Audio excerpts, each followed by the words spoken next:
Attention, attention. This is Operation Pronto. Picture this for a second.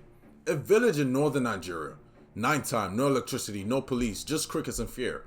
A father sits outside his home with his 3 children, holding a small lantern.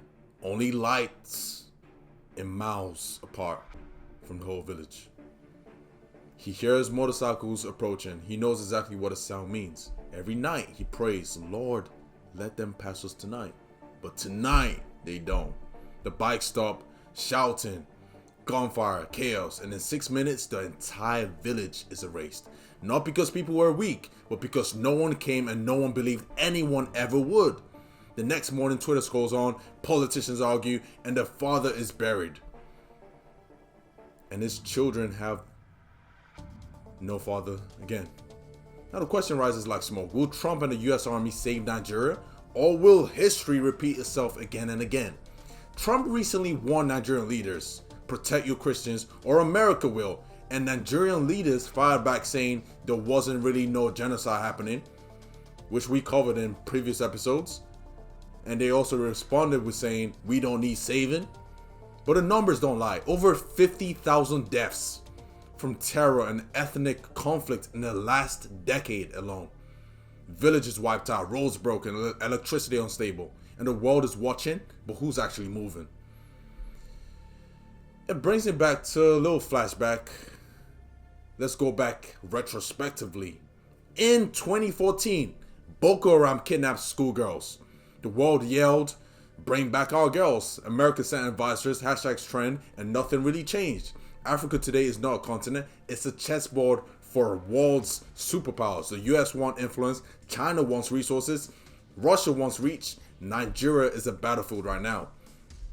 Whether you like it or not, or you want to admit, it's a battlefield right now. Let's drop the emotion and run the math for a second. A former president can talk tough, but deploying troops requires Congress, Pentagon clearance, intelligence coordination, and billions in logistics. So the real question isn't, will Trump save Nigeria? It's, will America's interests align with Nigeria's survival? Because truthfully, every war is an investment and every rescue mission has a receipt. And it leads me back to something that pissed me off this week. It pissed me off this week. A friend of mine, I'm not calling no names, posted on Instagram and said, Trump and the US Army should not come to Nigeria because America will take our resources. And the first question I asked this person was this: what have Nigeria's resources done for the Nigerian people? Has the oil fixed electricity? Has the gas fixed our roads? Has any of it built hospitals? Has any of it improved civilian life at all? Or has it only benefited governors, families, senators, politicians, and their children? This person tried to put resources above human life. And that's when I realized this person is not a human being. And this person is sympathizing with terrorists. They are just an acquaintance, because that level of stupidity is dangerous. How could Trump say he's coming to save Nigeria by eliminating terrorists, and you see that as an attack on you? That doesn't make sense. He needs to come and save Nigeria with all the troops that he has. And we respect him for doing that. Let me be extremely clear. I do not care if Trump takes oil, gas, or whatever resources Nigeria has. Take it. In fact, take all of it. Because we don't use it, we don't protect it, we don't convert it into national strength. If the US comes in and eliminates terrorists and stabilizes the region and saves lives, then the resources were a fair exchange. I value human life more than resources. Humans are not renewable, oil is. Humans are not renewable, gas is. Humans are not renewable, minerals are.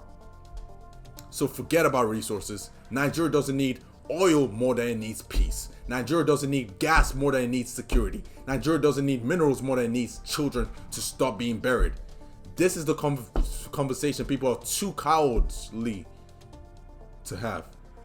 People are acting like cowards because they don't want to have this conversation. No foreign nation can save a country whose leaders refuse to save their people. America can send 10,000 troops, but if corruption stays, which it will most likely always be, honestly, most countries are corrupt. If leadership stays rotten, it's a bandage on a spiritual bullet wound. Real salvation starts within. I need a little water.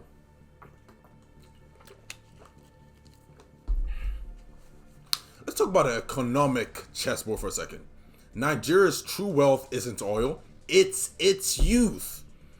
A generation of brilliant minds, unemployed and unheard. So the question isn't what will happen or will Trump save Nigeria? It's will Nigeria save itself before others profit from its pain? Because power unused becomes power outsourced. Let's switch gears for a second. Some of you run businesses exactly like Nigeria right now. Chaotic, manual, outdated, still answering calls yourself, still missing leads, still losing money. My AI receptionist is your digital soldier. 24/7 answering, 24/7 booking, 24/7 handling clients. No excuses, no missing calls, no burnout. If you don't automate, you evaporate. Deploy today, link in bio. Let's talk about Big Nathan Consultations for a second. If you need clarity, strategy, mindset, book a one-on-one consultation with Big Nathan. Bring your questions. Leave with great mental fortitude. We can talk about marketing. We could talk about media, mindset, confidence, courage, determination, discipline, or even dragon slaying. Anything you need a consultation on, I am here for you. One session can alter your entire trajectory of life and make sure you're monumentally successful in whatever you choose to do. So will Trump and the US save Nigeria? Maybe. Maybe not. But one thing I will say for certain is this. I hope they do because we need it urgently now. But real salvation never comes from foreign boots. It comes from national backbone, from unity, from discipline, from God. The world is full of people waiting for heroes. But nations rise when their people stop waiting and start fighting. Start fighting back. I'd like to end this with a scripture. Psalm chapter 20, verse 7, KJV. Some trust in chariots and some in horses, but we will remember the name of the Lord our God. This has been Operation Pronto, episode 10. Will Trump and the US save Nigeria? Big Nathan reporting for duty.